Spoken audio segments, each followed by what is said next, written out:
That's what I'm thinking. Maybe I should include it in our. Very fortunate. But you know, We are- that'd be- We've got our coverage. We, Our meeting is live at this point, so I'd like to open up the budget workshop. If you could please stand for the flag. I pledge allegiance to the flag of the United States of America and to the republic which stands one nation under God, indivisible, with liberty and justice for all. 2025, 2026. Likewise. We just join us. You started. So, yeah, I mean, basically, there's three components of the budget, as everybody knows, the capital administrative components and the program budget, which makes up the biggest portion of our budget. It's really, if you think about all the instructional components of things that support instruction. So typically we put together capital administrative components first. Karen will take you through, and just give you some highlights. We're not going to go through every line, but you pretty much have it in front of you. She'll take you through some of the highlights that you may be interested in. You know, there are a couple areas where we don't, as Karen just said, we don't have all of our quotes yet. So we did do some increases, inflationary increases. So it should be pretty close, but this is a draft. This isn't going to be the final numbers for these, but it'll be, you know, we should be pretty close. It should be a bit significant changes unless there's something that the board was recommending we add in or change. Something surprises us. Yeah, yeah. We don't anticipate, but No, we've got a lot of things, but this is the time where we really will start getting. Yeah, quotes and- this might get tweaked a little, but Yeah. like you said, though, depend on need as well, just like program. Okay, so we always start with the capital component. The capital component is where our buildings and ground is. It's also where all of our debt service is and our vehicle purchases. So, right now, it hasn't been voted on. That's next week, the week after, for the health insurance increases. So that's tomorrow. We should have it Yes. tomorrow. Preliminarily, they are saying a 22% increase in our HRA plan and a 7% increase in our PPO plan. And the majority of our people are on the HRA. So that's what I built in.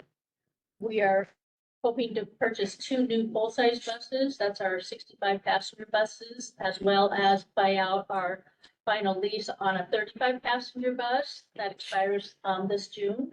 So you'll see a big increase in that line. And then all of our debt service is in the capital, including our bus leases. As you remember, we did a budget transfer this year because we formerly had our leases in the program component. So this looks like a large increase, but it's just moving it from program to debt service. So the capital component is increasing 22.69% or 650,403. However, if we weren't doing this with the vehicles, it would only be increasing 16,891 or less than 1%, 0.59%. Just to give you a frame of reference of why this is such a large increase. And it's obviously a shift of how we're purchasing. Yeah. So we moved our leases over into this component. They were formerly in, so most of our buses over the past several years have been leased. Probably 7 years, actually. So they've been leased, and so that piece goes through the debt service in this portion. So it's kind of like thinking when you pay your car loans or car lease or something like that, it's very similar. But now, and we talked about this a little bit in the finance committee, so anybody who wants to join in, but if the EV mandates don't change, my concern is if we lease buses this year on a 5-year lease, if we weren't ready to go 100% EV, we can't purchase these buses. We're in a situation. So it's just changing how we pay and acquire our vehicles. We're still on pretty much the same replacement plan. Yeah, same. We're just gonna purchase And as we're completing our EV study, which I shared with you previously, that should be done in the next few months, probably by the end of the school year should be done. But as we're completing the EV study, they will help us on, a replacement schedule, an ideal replacement schedule.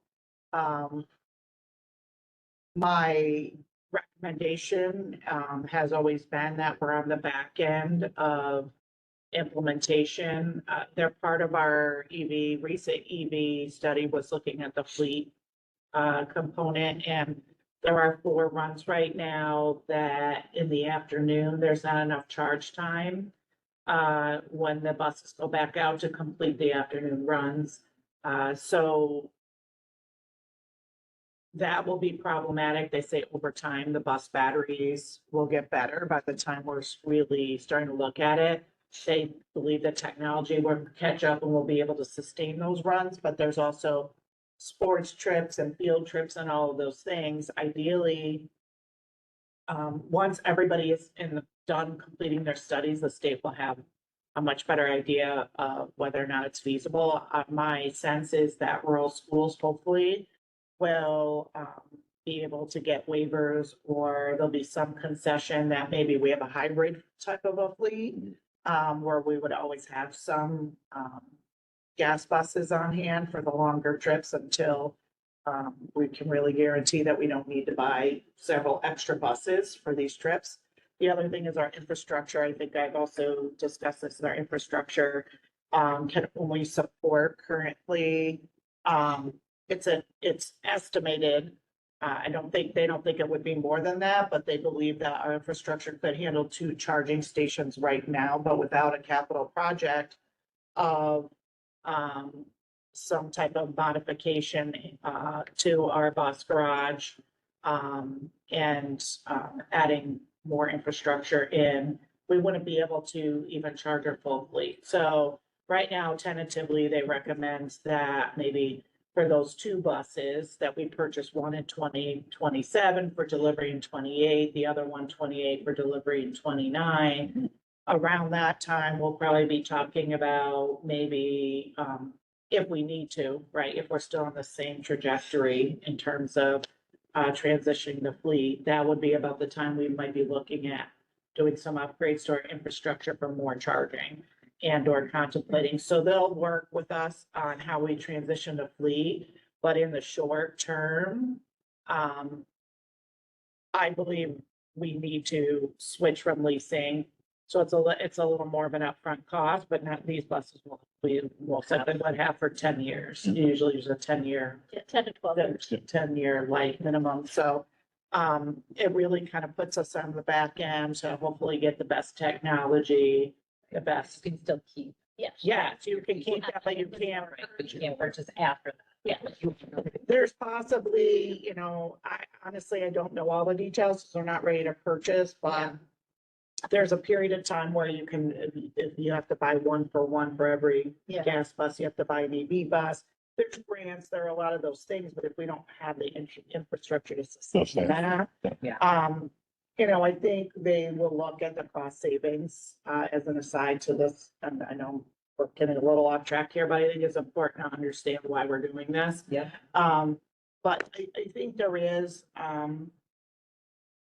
going to be some value to have some, electrification of our fleet. I just don't know if we can sustain a full electric fleet, because we would have to maintain additional, buses for all of those extra trips, longer trips, possibly. But there probably is some cost, there's some value to us cost-wise in terms of, again, who knows if the whole community, if the town and all the big trucks use, right now, if there is a savings, but you're paying more for your vehicle. Yeah. So, just want to be on the back end. Is there a scenario where you would say, let's choose to delay the outright purchase of these vehicles because there's, they're saying that, rural communities are exempted, or all of this will be paid for, or It's not required. They're not saying that currently, and after 2026, starting 2027, we There's- can't buy Yeah, there's been any some gas heavy, vehicles. We will be short on our vehicles. there's been heavy Because- lobbying to get them to get in, and they're not giving it. Right now, and you know, that could change, but we, There's no indication on the horizon. No, It's gonna change. no, I would not. I just think we need to be safe, and this is very common practice, to purchase your buses. We just have We those used to debt. always purchase our buses outright. Yeah. So, and the other benefit of that is, that's part of your general budget, so when we lease a bus, that's a separate proposition on our ballot to allow that debt for 5 years, but when we purchase it, it's coming right out of the general fund, so that eliminates that extra. It allows our tax cap to catch up to. Yes, it does. Is that- And I is mean, the- it's just, we're shifting around the pots of money. Is the purchase as opposed to the lease why it's moved over to capital instead of program? Some of that was, No, some of it was just because we need to, so the lease needed to be moved to the capital because it is an ongoing debt. Mhm. And then we've always put our cash purchases, you'll see if you're on the next page where the numbers are, Mhm. last year we purchased a van. So it was 54,000, we've always had purchases that came out of cash up in the capital component, it was just the leases we had carried in the program. Right. And now we're moving it all to capital because that's really where it belongs. right, based on, Yeah. that was feedback from the auditor. Correct. And so if you recall, there was, I just want to be able to answer the question with something else. right after the audit, we did make that transfer, so that's why, It makes sense. yeah, The- you the see debt. that difference. in Yeah. that. My only concern is if we find ourselves in May and we're looking critical positions and whether we can keep them or not. And then we're making this change in how we purchase buses. And that's, looking forward, that's the concern that I would have. So Um,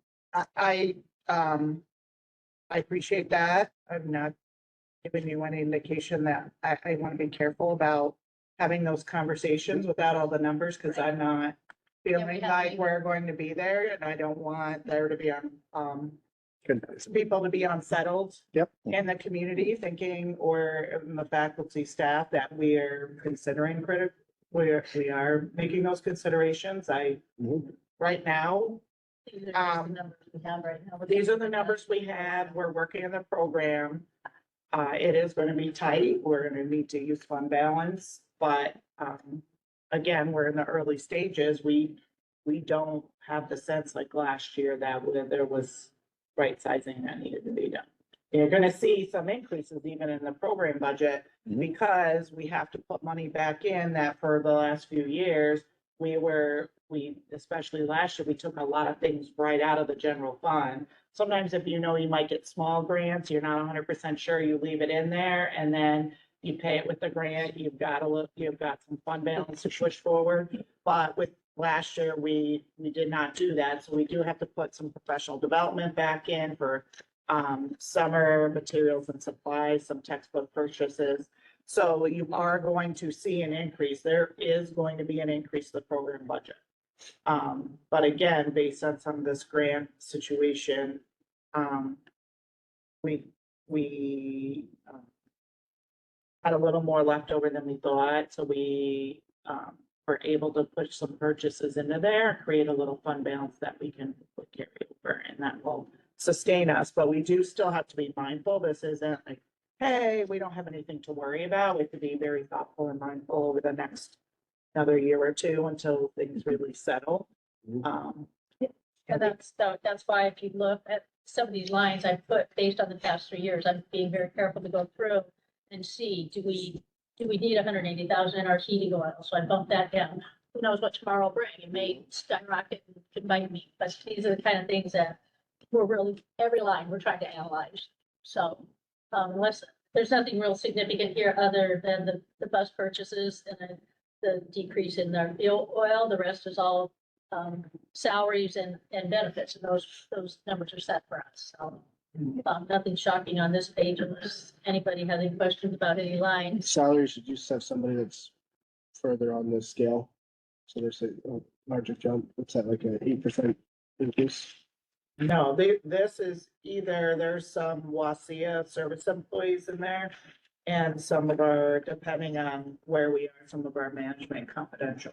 Right. So Paul, Joe Wilbur, Children.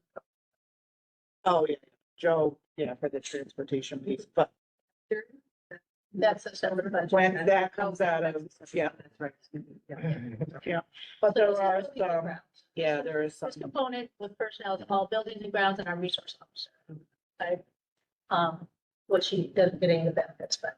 right, and again, in the past, we never know until after, sometimes it's like July or August. We have had the opportunity, there have been some grants that we were able to write to put the SRO, at least a portion of the SRO salary in there. Yeah. Again, we don't know about that right now, so we are planning for the full amount. We may get a portion of that back, most likely.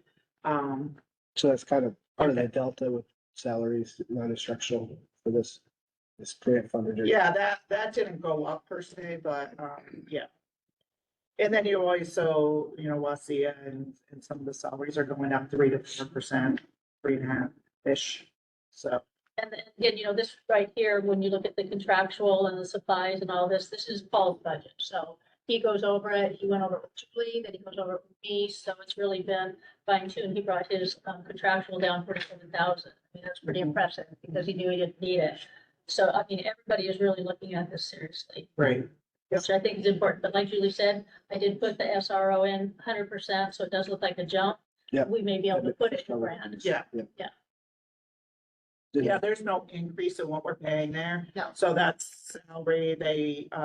There's some training, some, conference and some training that there's a little bit of in the summer, and there's some equipment that happens in there. So that's not what he makes, but that's what we pay this year. So I'm some up there. I think the important thing on this line, after his contractual going down so much, is looking at our debt service. This is our last year for our 2008 EPC project. That was our windows and everything right when I came to the district. And we only have one more year left on our track debt. So we're gonna have quite a bit of debt dropping off, and that's what speaks to the whole, having a capital project. Yeah. Because with this debt brings our aid back in, right? The building aid at 80%, 90% of the EPC. So these are things that we really need to be mindful of. And then, of course, your two newer ones are right up top. Those are 15 years. So, and then again, at the bottom is our bus leases. So that number, that 238,000 came out of program, and I just pushed it over here. Thank you for that. Yep, and so this is a summary of it, which again, where we started, it's a 22.69% increase, but again, it's really like 0.6 increase if you take the transportation piece out. Does anybody have any questions about that? And just to speak to what Tom was asking about earlier before we were, was the insurance for our vehicles and stuff is gonna be in the admin portion, and we don't have those numbers yet. We haven't, so we can move on to the admin.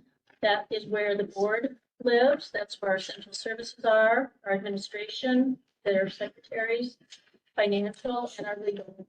It's all in this, the BOCES admin and capital dollars are also in. So right now, we know that TRS is gonna go down a tiny bit, but I took it. And then again, the health insurance is going up. So the admin component is going up 9.39% or 155,603. And the majority of that is related to Oh, yeah, insurance. definitely. You'll see a few little things here and there, give and take, but really the majority of that is the health insurance. There's just a few salaries in there, you Yeah, do there's get not a some lot. increase, but it's not a big impact. Numbers in there. Trying to think of anything big to point out. Nothing really here. I mean, this stayed really pretty flat other than Right. the benefits. Yeah, it's good. Yeah. And this year, we are like dead on, whatever they're saying is what I'm budgeting, so. No extra protection in our health insurance this year. 9060.80, Where are you? page 8, What are you looking at? health insurance.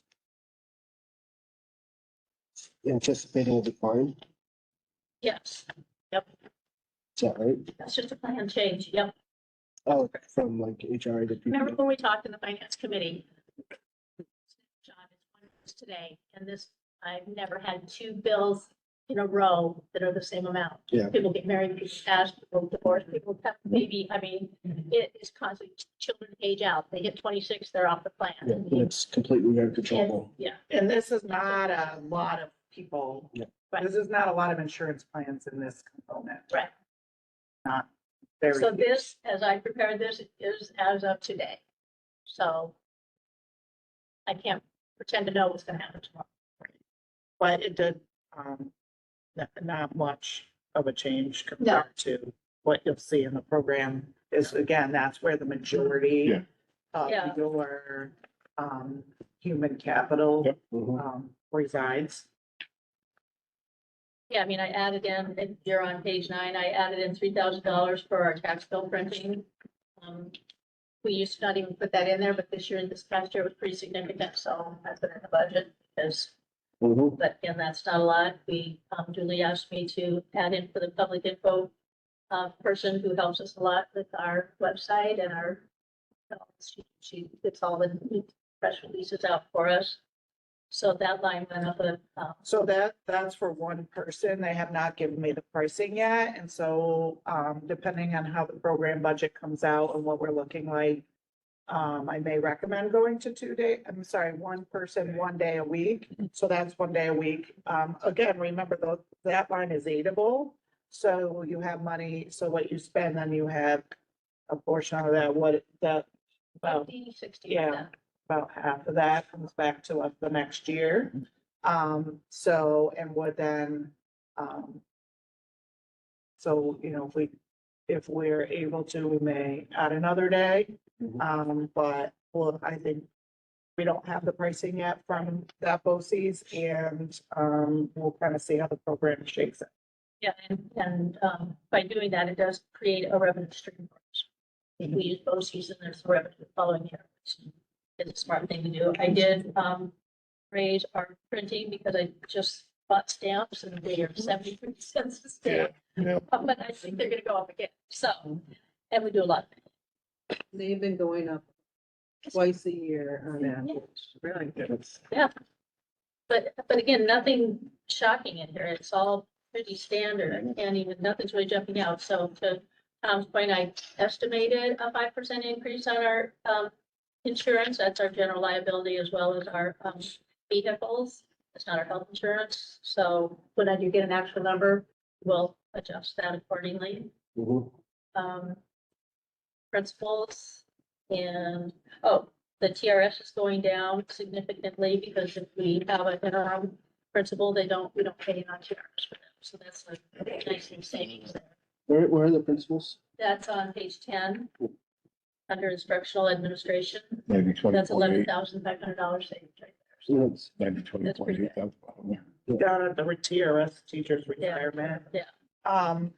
Interims, you pay a little more because they're retired administrators with lots of experience, but you get it back right, you get it back because they don't get benefits and you're not taking But it. but not on health insurance? They don't take help. They have health insurance in their retirement. So Every, so the increase for the health insurance for the principals went up by 14,000. Just to make up of it. had principals before that didn't have a family plan. Controllable. And that's also clerical staff as well. It's not just 2 people there. Yeah, remember, we had clerical staff moving around, so some of them are in different components than they should. Yeah. So it shakes out, it's just shifting around a little bit, some of it, and again, it's that, average 22% increase that. But there is a logic to keeping an interim for 2 years. Well, Yeah, absolutely. yeah, I adjust operationally. And then the final page 4, the admin on page 11 is our special ed department, office, not program. And her salary is mostly in the grant. And then our director is actually in the program component, so that's why that's 0. For a long time, it was under special ed because they were just a CSE person, but now there's a different title, and so the last 3 years, that person has been in the program component, and most of their salary will be in the 611 grant as well. Not to bang on this door again, but the health insurance component, it seems out of whack with the salary allocation. Because the salary itself is being paid out, the majority of it's being paid out of the grant, not the health insurance. And before, we had a large enough grant that we could pay their benefits out of the Yeah. grant, but now with the numbers changing and we can't count on getting as much, so that's why I put So, Yeah, but the director's health insurance is in programming as well. that, yes. Right, That and I- person is in there, in the I- program. Yeah, and again, I think we want to be careful because we're very small. We don't Yeah. want to be identified. Right. But people are, in some of the clerical are shifting around, and so we don't want to be identifying as to who that person may or may not be. But there is, you know, in terms of what plans they are, but they typically some of the clerical, all the clerical, except for Amy to, you know, be shifted around. Yeah. And we also added one to the transportation, so, So this brings us back to the beginning of the admin component that shows you the overall increase is 9.39%. I think it's really pretty good Considering health insurance. considering everything that's going up. Yep. Anybody have any questions on the admin component? And again, this is a draft, it's a moving target, and we're most look by the numbers as best we can. We'll go over it again at our final presentation. This might be asking too much, but I'd love to kind of like do a bridge analysis from prior year to current year, not the roles, but the actual expense cost driver, health insurance, just to say, I really want to bring health insurance and say it's completely out of our control and somehow. well, typically that you're gonna see all that again in the program budget. If you, and as Karen said, every plan, the plans are always changing, so it's kind of hard. I mean, it could be health insurance, but, so we might get a 22% increase in the bill. But maybe, you know, 5 people don't take the family plan anymore, or 5 people added a family plan on, which is quite significant. How much is a family plan? It's about 30,000. We So- really don't want to identify at that level either. No, and you know, just to what Julie's speaking of is just somebody's is losing their coverage to their spouse, and we've got a Valentine coming on in March. Right, and so, You didn't see that coming. This is a person who's been here for a very, very long time. You can't predict this stuff. right, so it's, you could try to do an analysis, but unless you get down to every single plan, it's always changing. It's a moving And- target. And so you can expect a, you know, we're saying we're getting a 22% increase on the HRA component of the health insurance, which is the majority of our health insurance Of our costs. admin. But you could see the health insurance go up 25 or 28% because we added more family plans in, or it could only be an average increase of 18% because of some people dropped off or retired or left, and the new person coming in.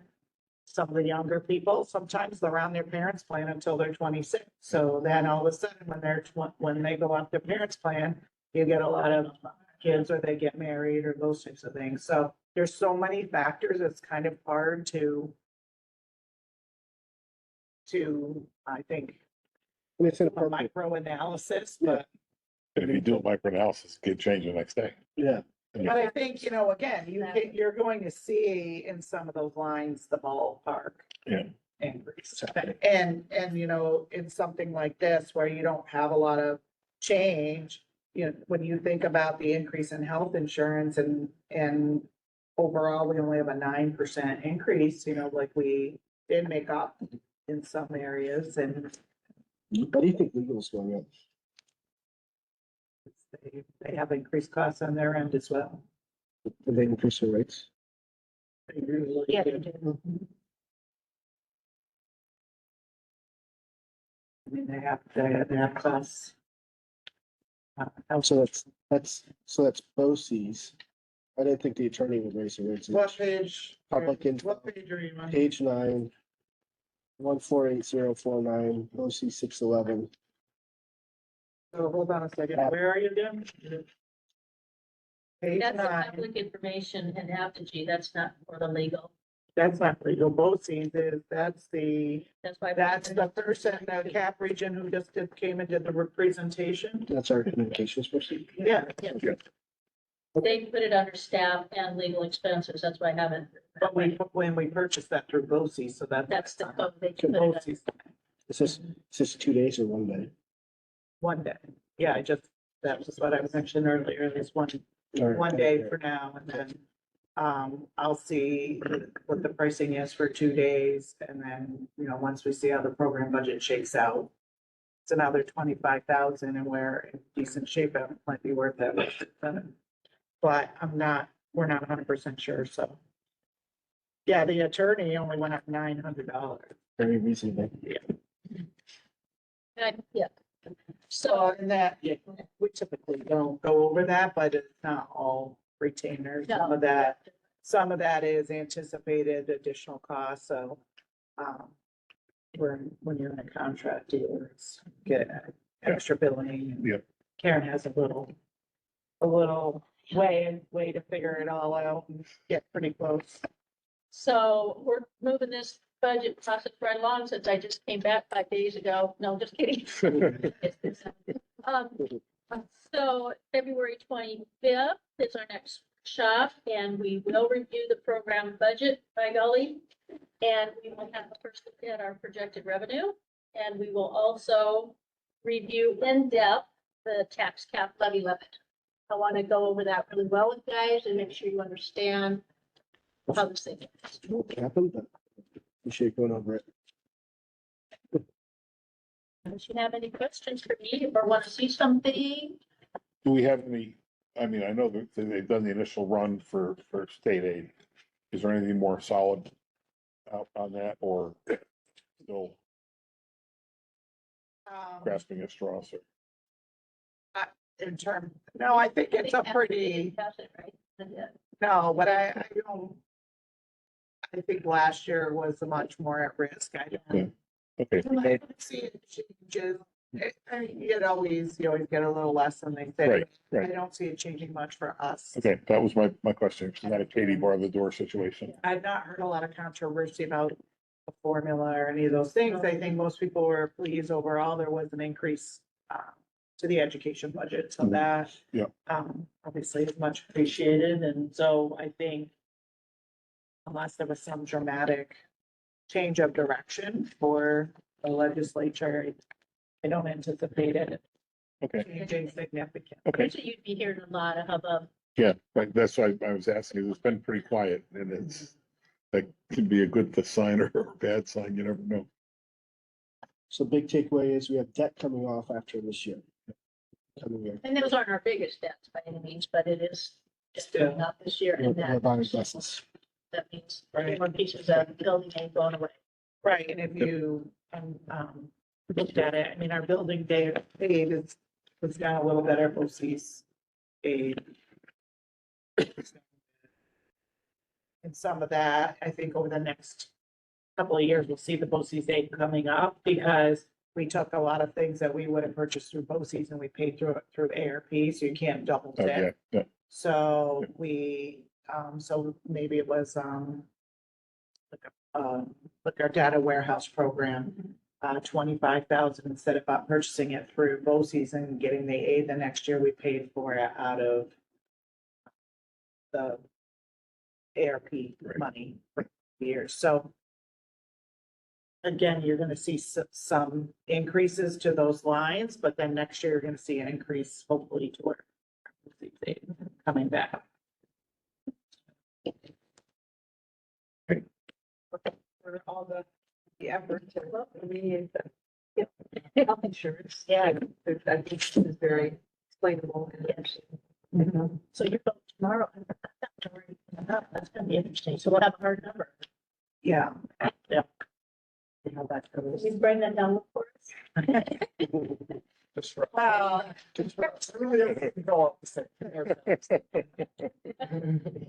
don't get it this year, then they'll get it next year. I mean, they're in a pretty good, I think, position of course correction. With Had some to happen. new kind of hybrids of the current plans we have, which don't really change much the user's experience, but are make a difference on the cost side. And so, you know, with some of that happening, we just had that happen with our PPO, but we have so few people on it, it's not really significant for us, but it was significant for the consortium and the plan, our overall consortium. I think, expense. So I think with that, as well as, they're planning, and pricing the plans, individually as opposed to just doing a blanket. Sometimes they've done across the board. I think they tweaked the formula. And they anticipate between this year and next year, then we should be hopefully without anything significantly changing, having, being able to, build sufficient reserves for the future. The reserves are getting to a less comfortable place, so that's really why we're seeing that bigger increase. It really should have been a bit higher for a full course correction, but the smaller districts just can't sustain that. The majority of the consortium, the smaller districts, so the idea is over 2 years, but right now, they're looking at not as significant of an increase next year. And then we're also talking about building in the floor. So on really plentiful years or years that are more comfortable for everybody, you tend, is what happened in the past. Yeah. Similar with us, not utilizing tax levy, allowable tax levy. Same thing in years where there was, you know, everybody was relatively comfortable is that we want to take a 0% increase or only a 1% or something like that, and having a floor saying it's always going to be a minimum of 5%. Yeah, I was thinking even. 5%. You know, something like that. So those are some of the conversations we're having as well. So, you know, going back historically, again, no one ever thought something like COVID would happen, which just totally destroyed the models and, And an essence. aging population that's living very long, right. and it's just becoming more expensive. Right, but I mean, I think especially COVID, you know, the delay, people had a significant delay in a lot of their healthcare decision-making, how they went about getting their elective surgeries or critical healthcare, and so it really kind of just changed. It delayed, and then there was a big impact to that. And we're an aging, but not only aging, but a very sick population and RX costs that have been really hard to predict. Okay. All right. And the next one